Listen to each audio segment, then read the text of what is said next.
নমস্কার বন্ধুরা, মাই easy cooking হোমে সকলকে স্বাগত। সবাই কেমন আছো বন্ধুরা বলো।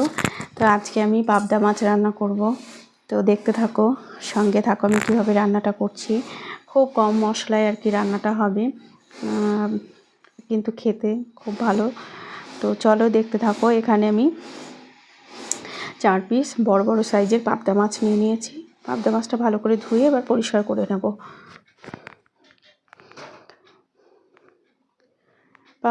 পাবদা মাছ যারা ভালোবাসে তাদের তো ভালো লাগবেই রান্নাটা, আশা করি। এরকমভাবে যদি রান্না করে না খেয়ে থাকো তাহলে কিন্তু অবশ্যই একবার হলো ট্রাই করবে। এবার মাছে কিন্তু নুন হলুদ মাখিয়ে নিচ্ছি। ভালো করে নুন হলুদ মাখিয়ে নেওয়া হচ্ছে।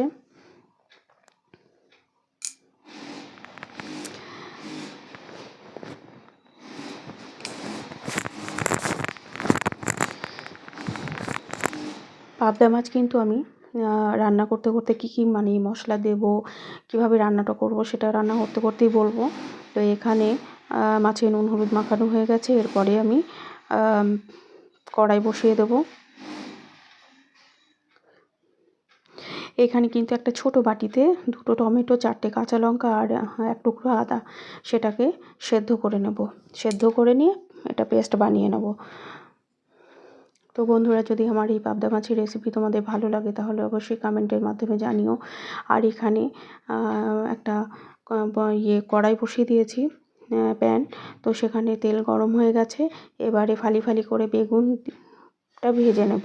তো বেগুন আর বড়ি দিয়েই পাবদা মাছের রেসিপিটা বানাচ্ছি। খুব সুন্দর খেতে হয়, একবার হলেও ট্রাই করো তোমরা। খুব সামান্য নুন আর একটু হলুদ দিয়ে বেগুনটাকে ভেজে তুলে নেব।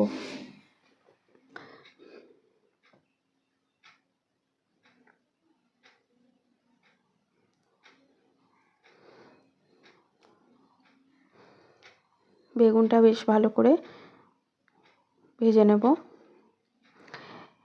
একদম কচি বেগুনটা একদম ফালি ফালি করে কেটে নিয়েছি। এখানে আমার টমেটো আর দেখো সেদ্ধ হয়ে গেছে। ওপর থেকে খোসাটা ছাড়িয়ে নেব। এবার ঠান্ডা হতে দেব। ঠান্ডা হলে এটাকে পেস্ট করে নেব। তো দেখো এখানে বেগুন ভাজা হয়ে গেছে। বেগুনগুলো এবার তুলে নেব। বেগুনগুলো তুলে নেওয়ার পর এবারে বড়ি ভেজে নেব। এখানে 6টা বড়ি নিয়ে নিয়েছি। বড়িটা ভেজে নেব।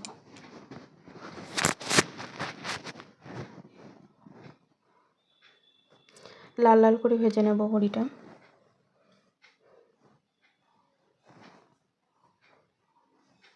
বড়িও ভাজা হয়ে গেছে। বড়িগুলো এবার তুলে নেব।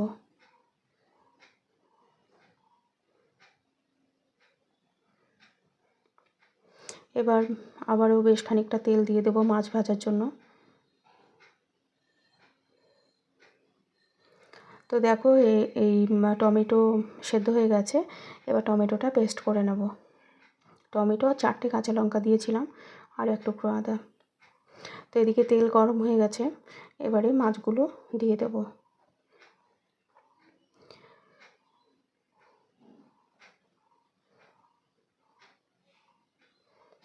বেশ বড় বড় সাইজের পাবদাটা আছে। পাবদা মাছ কিন্তু একটু বড় সাইজ হলে বেশি মানে টেস্টি হয়, ভালোই লাগে খেতে। তো কড়াই বসিয়ে দিয়েছি। এবার মাছ এদিকে ভাজা হচ্ছে, এদিকে একটা কড়াই বসিয়ে দিয়েছি। কড়াইয়ে এবার পরিমাণ মতো একটু তেল দিয়ে দিলাম আর দিয়ে দিচ্ছি ফোড়নে গোটা জিরে। গোটা জিরেটা দেওয়ার পর যে বেটে রেখেছি আদা আর টমেটো, কাঁচা লঙ্কা সেদ্ধ করে সেটা দিয়ে দিলাম। আর এখানে মশলা নিয়েছি কাশ্মীরি লাল লঙ্কা গুঁড়ো, জিরে গুঁড়ো, হলুদ গুঁড়ো আর পরিমাণ মতো নুন, স্বাদ মতো। তো দিয়ে এবার মশলাটা কষাতে থাকবো। যতক্ষণ না তেল ছাড়ছে ততক্ষণ কষিয়ে নেব।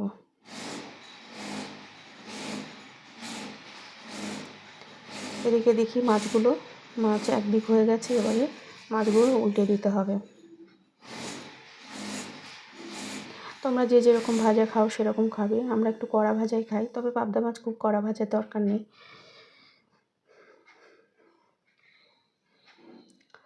তো মাছ এক পিঠ হয়ে গেছে, উল্টে দিলাম। 1 পিঠ হতে থাক। এবারে দেখি মশলা কত দূর কষানো হয়েছে।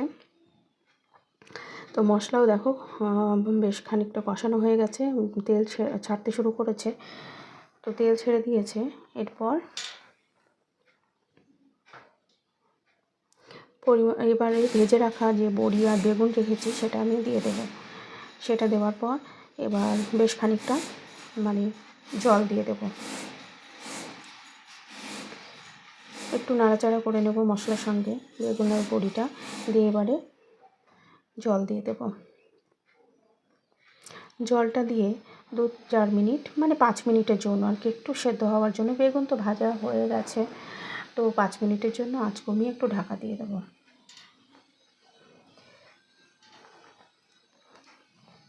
যদি আমার এই রেসিপি ভালো লাগে পাবদা মাছের, তাহলে বন্ধুদের সঙ্গে শেয়ার করো। পারলে 2টো চেরা কাঁচা লঙ্কা দিয়ে দিলাম। দেখো মাছগুলো কিন্তু ভাজা হয়ে গেছে। তো এবারে দেখো ঝোলটা বেশ ভালো ফুটে গেছে। এবারে মাছ ভাজাগুলো দিয়ে দিলাম। মাছ ভাজা দিয়ে 2 মিনিট কিন্তু আঁচ কমিয়ে ঢাকা দিয়ে দেব। তো বন্ধুরা দেখো, খেতে কিন্তু অসাধারণ হয়। যদি তোমরা এরকমভাবে না খেয়ে থাকো, একবার হলো বাড়ির সবাইকে খাইয়ে দেখো, আশা করি খুব ভালো লাগবে সকলে। তো ওপর থেকে এবার ধনেপাতা ছড়িয়ে দেবো, তাহলেই রান্না রেডি।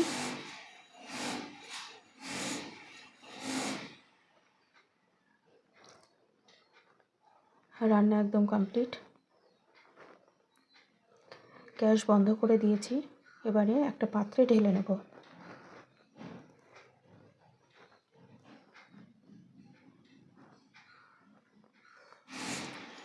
একটা পাত্রে ঢেলে নেব এবার। তো আবারও কোনো একটি রেসিপি নিয়ে চলে আসবো। সকলে ভালো থাকবে, সুস্থ থাকবে। নমস্কার।